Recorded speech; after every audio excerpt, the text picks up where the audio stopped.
Rain fell on Los Angeles that night like penance, cold, relentless, and heavy enough to wash away sins if only the city would let it. The storm rolled over the skyline, thunder splitting the clouds open as Luna Nozawa stumbled through the darkness, her breath ragged, her body shaking from exhaustion and pain. The prison alarms had faded behind her, replaced by the mechanical hum of the tunnels beneath the city, a maze of forgotten passageways that smelled of rust, oil, and damp earth. Somewhere behind her, the echo of footsteps still lingered, but they were fading, replaced by the pounding of her heart and the sharp, twisting agony that tore through her abdomen. She hadn't meant to escape. Not tonight. Not like this. The plan had come from nowhere, a whispered promise from a faceless guard who had slipped a key into her cell and muttered, "Go now." The service hatches open. Don't look back. At first, Luna thought it was a trick, another cruel test of her desperation. But when the cell door creaked open and the corridor beyond was empty, instinct took over. She ran, barefoot and trembling, through the shadows of a place that had stolen her dignity piece by piece. Now, miles away from that nightmare, Luna was free, but breaking. Her breaths came in short, shallow gasps as she clutched her swollen belly, pain radiating like fire beneath her ribs. She knew these pains too well. They weren't cramps. They were contractions, and they were coming too fast. The baby wasn't supposed to arrive yet. The doctors had said she had weeks. But stress, fear, and exhaustion had betrayed her body. She slipped in the mud, catching herself on her hands, tasting blood as she bit back a scream. The streets above were chaos. Sirens howled through the storm, police lights flashing like ghosts reflected off the rain-slick asphalt. News had already broken that Luna Nozawa, the infamous woman convicted of attempted murder and corruption, had escaped custody. The city was in lockdown, with roadblocks across downtown and search teams combing every alley. Somewhere, a police drone buzzed low, its spotlight slicing through the darkness, forcing Luna to duck behind a dumpster, her chest heaving.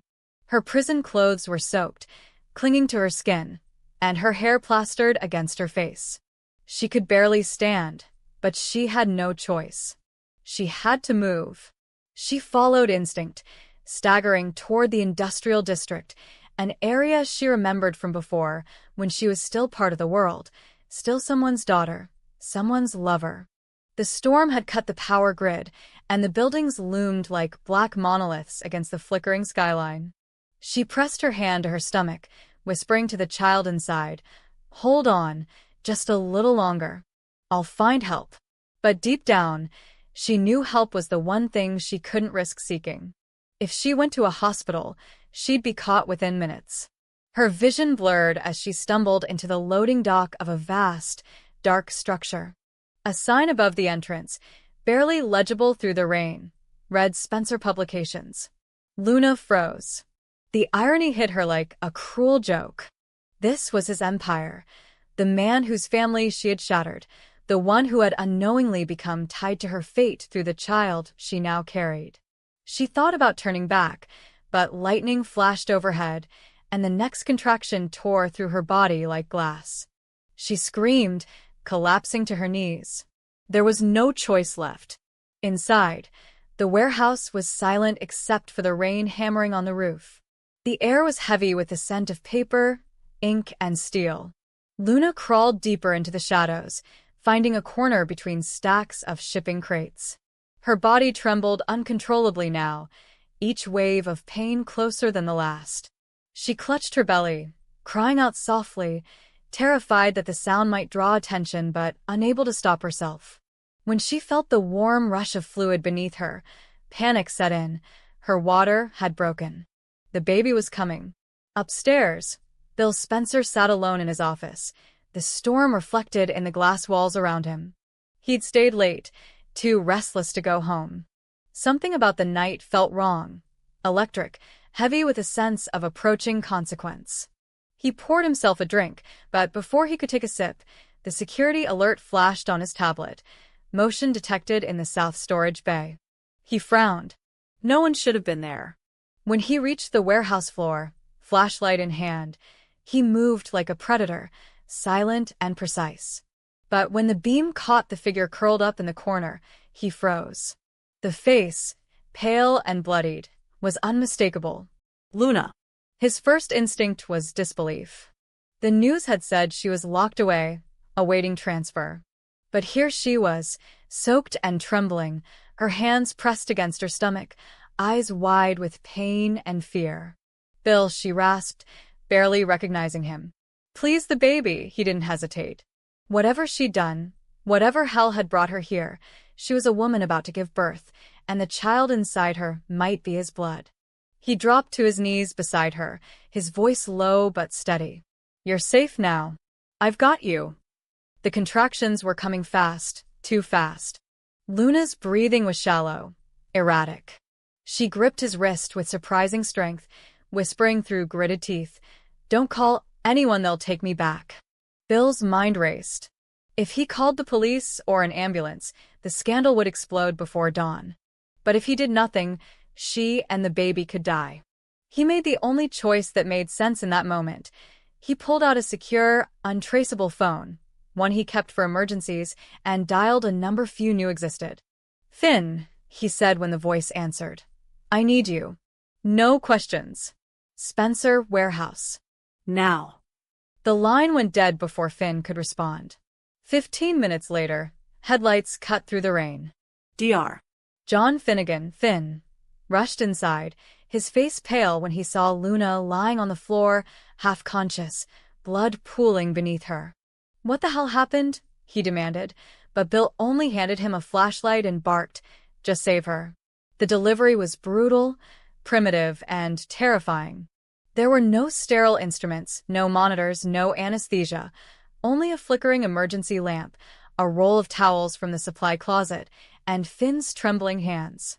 Luna screamed, the sound echoing through the steel corridors, each contraction pushing her closer to collapse. Bill held her shoulders down, whispering reassurances she couldn't hear. Sweat soaked Finn's face as he worked, the clock ticking louder in his mind than the rain outside. Finally, with one final, wrenching cry, the child came into the world, tiny, fragile, alive. A boy. The baby's cry pierced the silence, sharp and pure, and for one surreal moment, everything stopped. Bill stared, unable to breathe. The weight of it, of what this might mean, hit him all at once. Could this be his grandson? Or his son? The thought was unbearable and yet undeniable. But the miracle of birth gave way to horror within seconds. Luna's body convulsed. Blood poured freely, dark and unstoppable. "She's hemorrhaging," Finn said, his voice tight with panic. He tore open what supplies he had, trying to stem the bleeding, but it was too much. "We need a hospital now." "No," Luna gasped, her voice faint. "They'll take my baby, promise me." Bill knelt beside her, gripping her hand. "You'll see him again," he said, though his own voice shook. "You'll both make it." But Luna's eyes were glazing over, her breathing ragged. Finn worked desperately, improvising every move, but he knew the truth.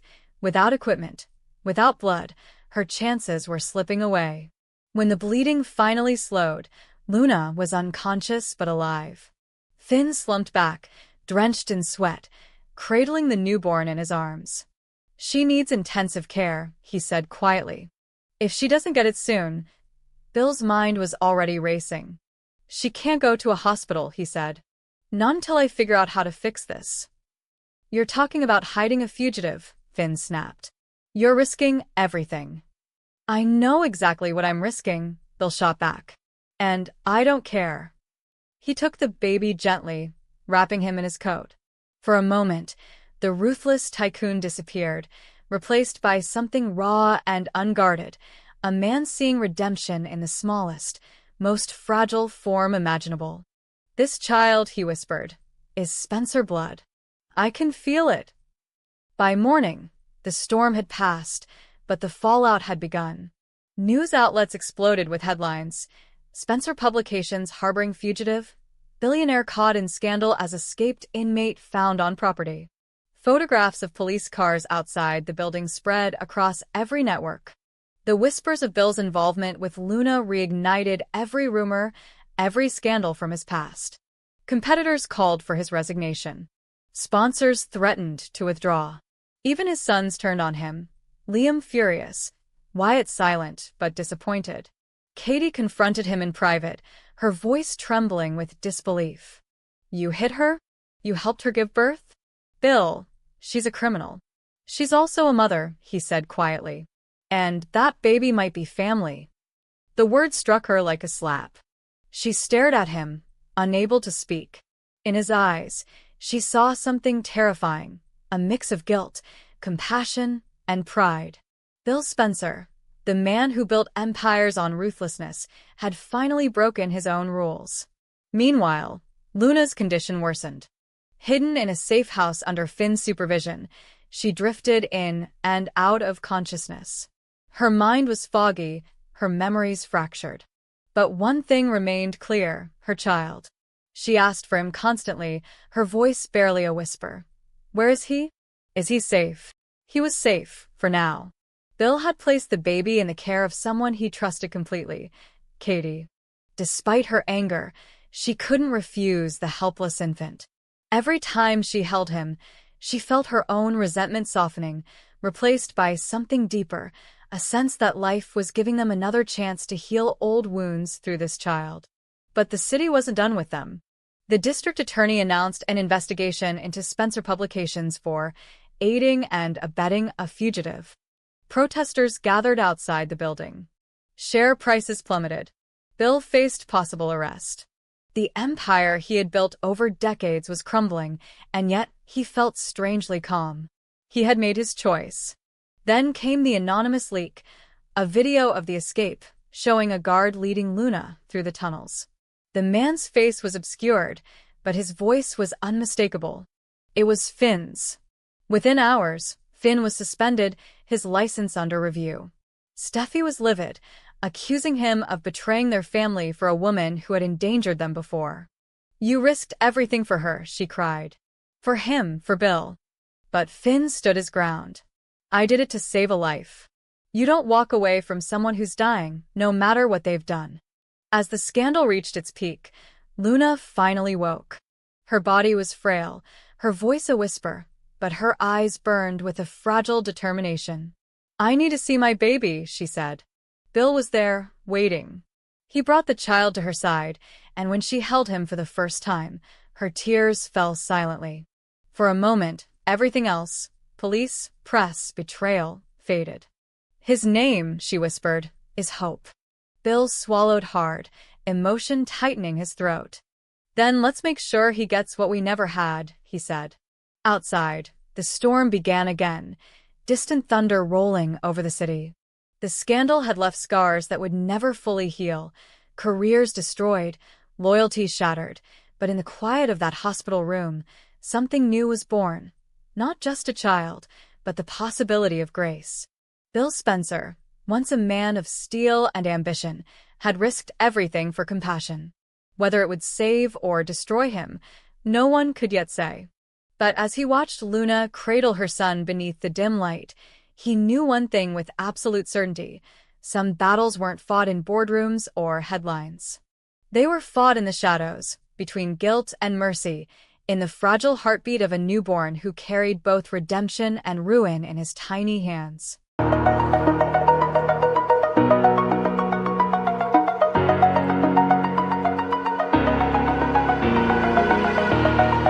Oh,